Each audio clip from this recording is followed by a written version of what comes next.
Jimmy Wales, what does this deal say about what Marissa Mayer is trying to do with Yahoo?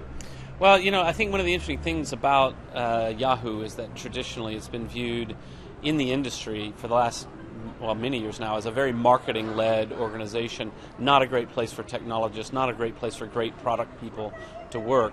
She's on this sort of run of acquisitions. To me, what's interesting about it is I think they have a good chance for the first time to actually integrate the talent from these acquisitions and actually not screw it all up.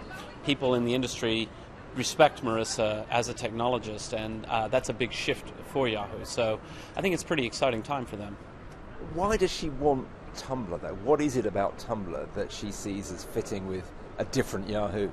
Well, I think it's recapturing. It's cutting edge. It's hip. It's new. It's trendy. It's technologically sophisticated and interesting. So I think it's a little piece of all of those things. It puts Yahoo back on the map in a certain sense. Because Yahoo, to a lot of the people who use Tumblr, is a kind of an ancient brand, isn't it? We might think of Yahoo as something reasonably new. To them, it's the old economy. Yeah, there are a lot of how many acquisitions has AOL done, for example, that ended in tears? Bebo is a perfectly great example. So there's naturally a lot of times communities are fearful when they're bought up, particularly by a brand that it doesn't seem to have that much parallel relevance. I'm still optimistic about this one, mainly because I'm such a fan of Marissa that I think she'll do the right thing. So what does this say about the importance of user-generated content to big businesses? We're in a new era of participation.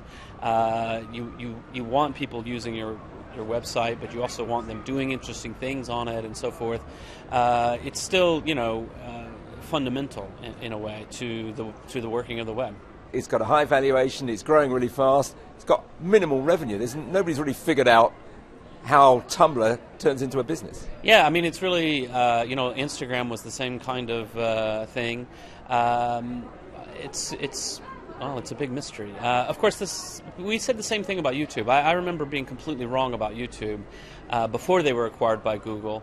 I remember hearing that their burn rate was $1 million a month on bandwidth alone, and I thought, well, they'll be dead in a year because what are they going to do? There's no way to monetize it. Google bought them for a fortune, but even with that, Google, I believe, has struggled to monetize YouTube. They've carried it as sort of a brand halo asset for many years, but with Tumblr, the monetization is reasonably straightforward with advertising. The trick is to introduce advertising without annoying those communities that you want to be part of. It's not easy, is it? Exactly, and I think that this idea that the communities will always hate ads and won't accept it is clearly not true. But there is a very different relationship.